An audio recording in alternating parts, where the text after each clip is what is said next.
भक्तवान श्री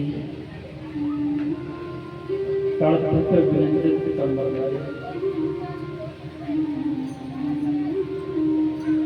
भगवान बालकृष्ण लाल की वंदनाएं प्रतिमूर्ति श्रीमद् भागवत महापुराण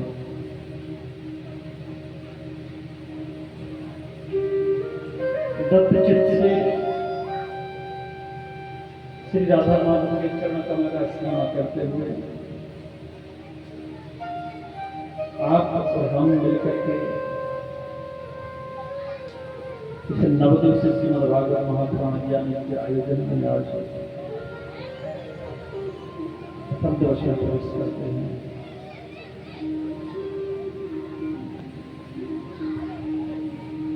क्योंकि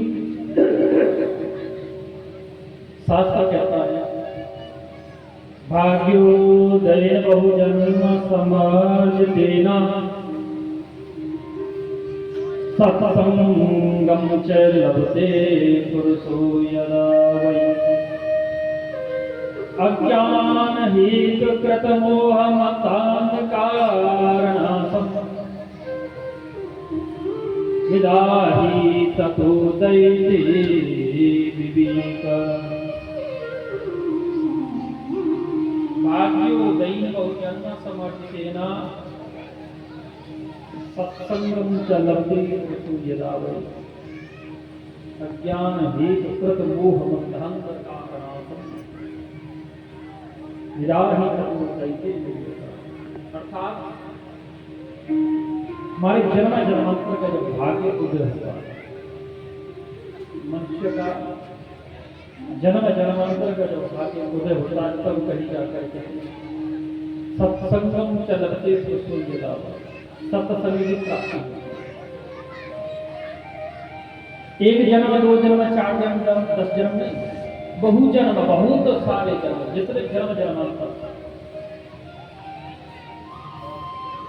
जिस जिस योनि में जब जब हमने जन्म लिया समस्त जन्म का जब भाग्य उदय होता है तब कहीं जाकर के हमें संत की संगति है, सत्संग प्राप्त होती है। क्योंकि हमारा जो भाग्य उदय होता है हमारे कर्म के अनुसार है।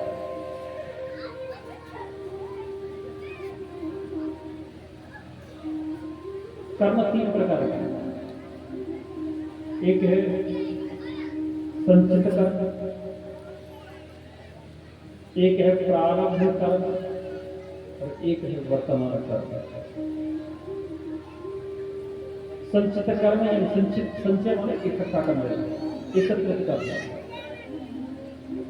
हमारे जन्म जन्मांतर का जब पाप और पुण्य एकत्रित होता रहता है, कहते हैं कि जब पाप का घड़ा भरता है, घड़ा कब भरता है जब इकट्ठा होता तो ना हमारा पुण्य और पाप इकट्ठा होता है। पूरे साल में प्रत्येक महीना उसका ओरल टेस्ट होता है। मेरी क्लास में टेस्ट लेते रहते हैं, गुरुजी को टेस्ट लेते हैं हर महीने। टेस्ट का जो अंक है, प्राप्तांक है, इकट्ठा होते होते वो जब वार्षिक परीक्षा होता है तब कहीं जाकर के हमारा रिजल्ट बनता है, हमारा प्राप्तांक बनता है। वही नियम हमारे जीवन में, हमारे जन्म जन्मांतर के पुण्य और पाप एकत्रित होते रहते हैं। वो हमारे संचित कर्म है, इकट्ठे कर्म है, वही हमारा प्रारब्ध बन जाते हैं और प्रारब्ध प्राप्त होते हैं। इसी के कारण हम लोग आज मनुष्य योनि प्राप्त करते हैं कि वो मनुष्य योनि बड़ी दुर्लभ योनि है। एक बार मिल गई, दोबारा मिलेगी कि नहीं मिलेगी कोई पता नहीं, लेकिन मनुष्य योनि हमको 4 लाख बार मिलती है। ये जन्म हमको याद है, अगले जन्म में पता नहीं कि रहेगा कि न रहेगा।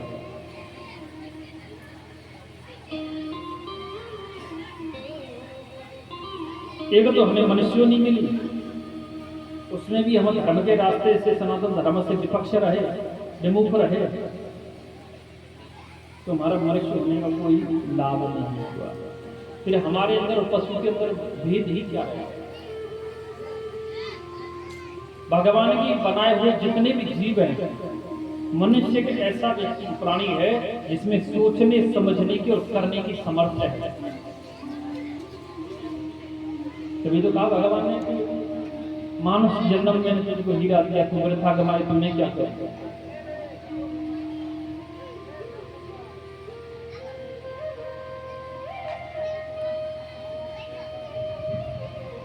कहते हैं ना, सत्संग की प्राप्ति जब हमारे भाग्य का उदय होता है तब वो कहीं जाकर के होती है। ऐसा नहीं है कि शिमला का नाम आज नहीं सुना मैं, आज से 12 साल पहले शिमला का नाम सुना था, लेकिन शिमला देखा नहीं था मैंने। कहाँ है? बोले कुर्सेला। पिछले 5 साल, शायद मुझे 8 साल हो गए कुर्सेला, 8 साल से मैं कुर्सेला में रहता हूँ। 3-4 साल का पुरानी बाजार में रहा, सत्यनारायण ठाकुरवाड़ी है, गोपाल मारवाड़ी की पीछे वाले का उसके बाद जो उन्हीं के वंशज हैं भगवान बाबा जो कुर्सेला स्टेट है, उसके गेट पे रहता है।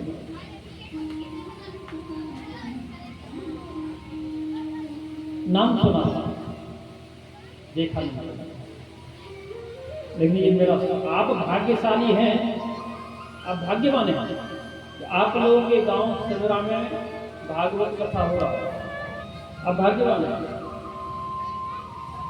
लेकिन हम अपने आप को सौभाग्यशाली, आप भाग्यशाली हैं और मैं सौभाग्यशाली हूँ।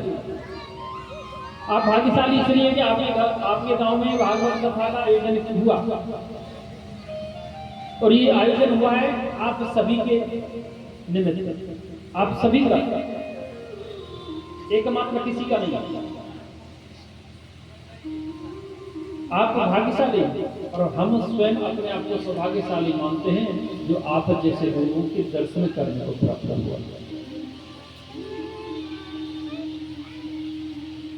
ये मेरा दुर्भाग्य रहा कि मैं कलश यात्रा में सम्मिलित न हो पाया। तो 25 तारीख का टिकट था मेरा आने का, वेटिंग में चले गया। 26 को कराए, 25 को ट्रेन चला, 26 को टाइम से आया तो से, और जो 26 को चला वो 27 को 7.5 घंटा ले रहा है। अभी 2:30 बजे उतरा हूँ स्टेशन कुर्से। हेलो,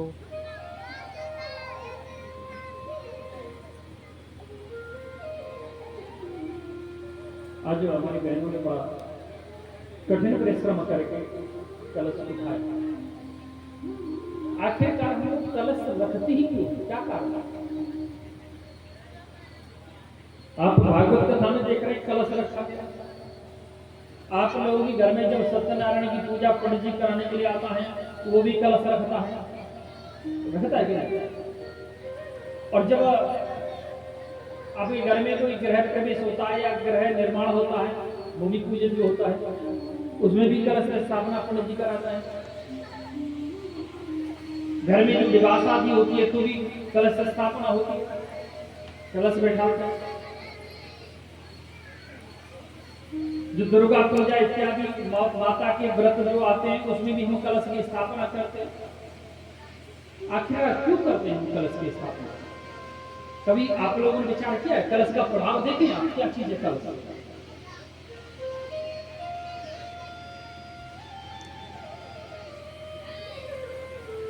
क्योंकि शास्त्र कहता है, कलश का अर्थ पता है? कलश का अर्थ है कि अब आप लोग आए, यहाँ आप लोग आए, ठीक, आप लोगों को बैठने के लिए स्थान, बच्चा लोग अलग बैठा है, माताएं अलग बैठी है, बहन अलग बैठी है, हम उम्र मित्र अलग बैठे हुए, बुजुर्ग अलग बैठे हुए हैं। सबका अपना अपना स्थान है, सबको अपनी अपनी जगह है। इसी प्रकार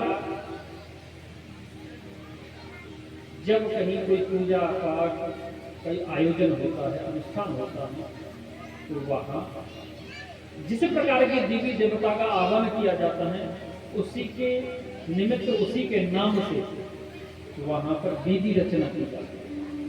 भागवत कथा होगा, सरस्वती का आयु निर्माण करेंगे, गृह प्रवेश होता है तो 16 मासिका का आह्वान किया जाता है, और जब शादी विवाह होता है तो सप्तघ्न मात्रा का आह्वान किया जाता है। दुर्गा पूजा आता है तो उसमें अष्टदल कमल का आह्वान किया जाता है। इसी प्रकार तो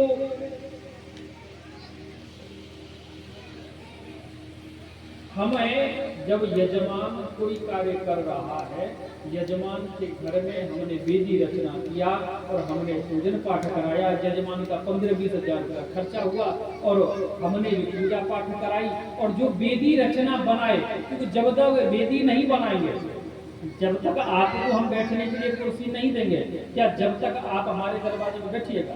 नहीं बैठिएगा। बैठने के लिए फल देना पड़ेगा। जैसा देवी देवता को आह्वान करेंगे वैसा ही हमको पूजन पाठ के लिए वेदी रचना करनी पड़ेगी। और जो वेदी गलती से टेढ़ी हो गई, तिरछी हो गई, बिगड़ गई, तो हमारा पूजा का पैसा भी बर्बाद हो गया और पूजा का फल भी नहीं मिला। फल नहीं मिला।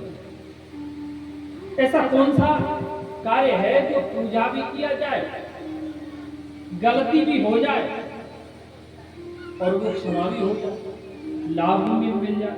ऐसा कौन सा है?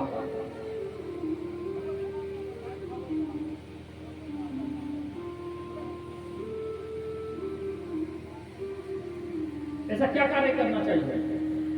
वो है कलश की स्थापना। क्योंकि शास्त्र कहता है कलश मध्ये भवे ब्रह्मा, कलश मध्ये भवे हरि, कलश मध्ये भवे शंभो, तस्मात् कलश वर पूजिता। कलश में ब्रह्मा विष्णु शिव कलश के अंदर समाये। ऋग्वेद में लिखा हुआ स्पष्ट कि कलश मुखे विष्णु कंठे समास्थिता,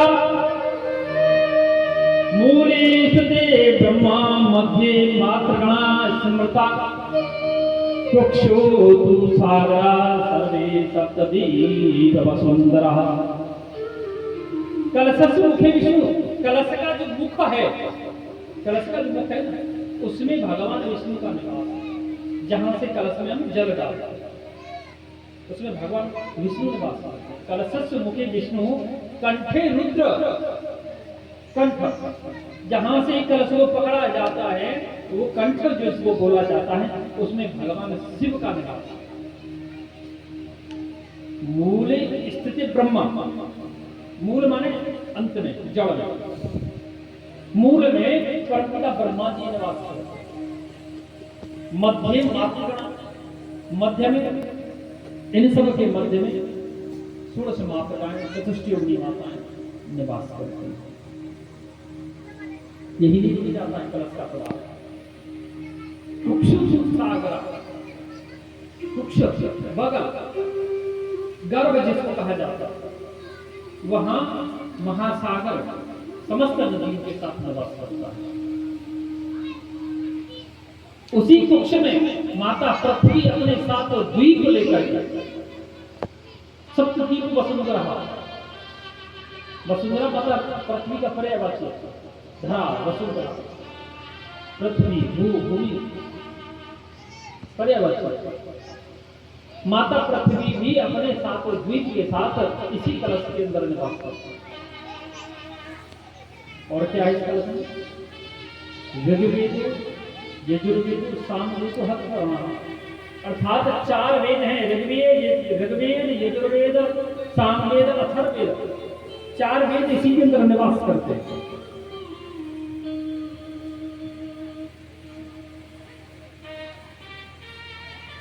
गंगे चैव यमुने चैव गोदावरी सरस्वती नर्मदे सिंधु कावेरी।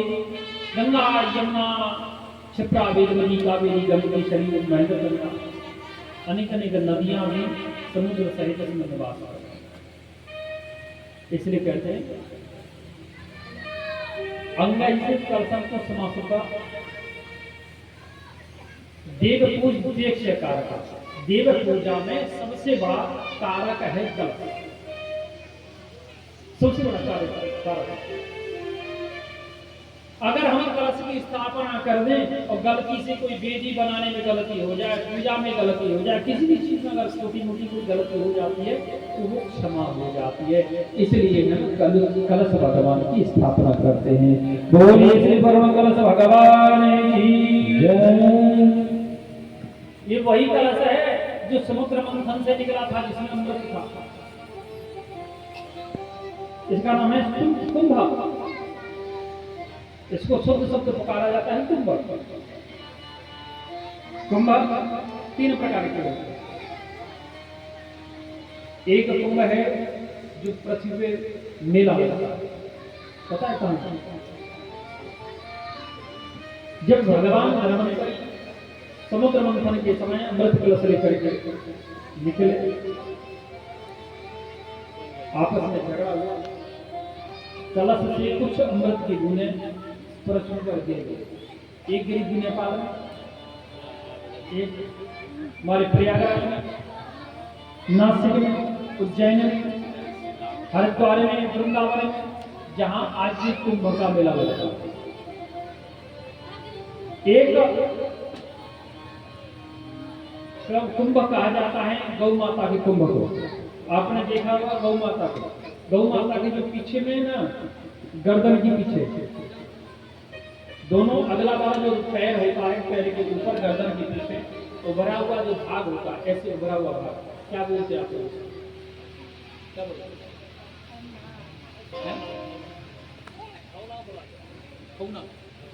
धौना बोलते हैं।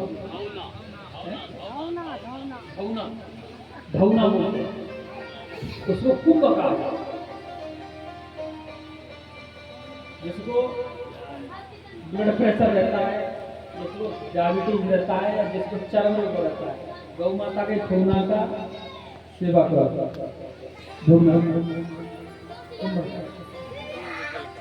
1 घंटा रोज सहलाओ। अब जब सहलाते हमारा हाथ काला पड़ जाएगा और हमारे हाथ में एक अलग शक्ति हो जाएगी। क्यों? गौ माता आज के समय में कौन है? एंटीबायोटिक टेबलेट है। जब तक हम बुखार आएगा हमें पैरासीटामोल दे देगा डॉक्टर, लेकिन एंटीबायोटिक नहीं देगा, जब बुखार खुद को निकालेगा। ठीक है, हम दवाएं तो बहुत खाएंगे, लेकिन जब तक एंटीबायोटिक नहीं खाएंगे जब तक नहीं होगा। हम सेवा तो सबकी करेंगे, लेकिन गौ माता की सेवा नहीं करेंगे तो भी लाभ नहीं मिलेगा।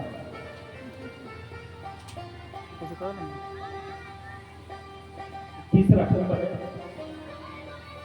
कुंभ कलश।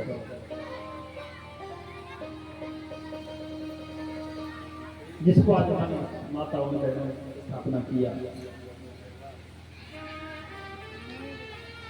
अब आप यहाँ एक प्रश्न खड़ा हो जाए, बोले महाराज जी ये तो कलश आप किसी मंदिर से लेकर के जैसे भी होता या भरवा की यही रखवा सकते थे।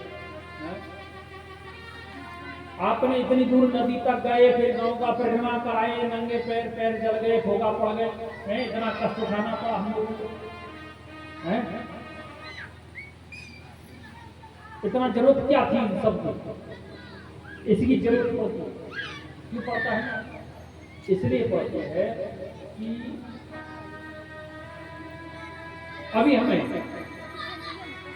आपके दरवाजे आए, दरवाजा बंद है, आवाज लगाए कि सरपंच साहब घर में है क्या?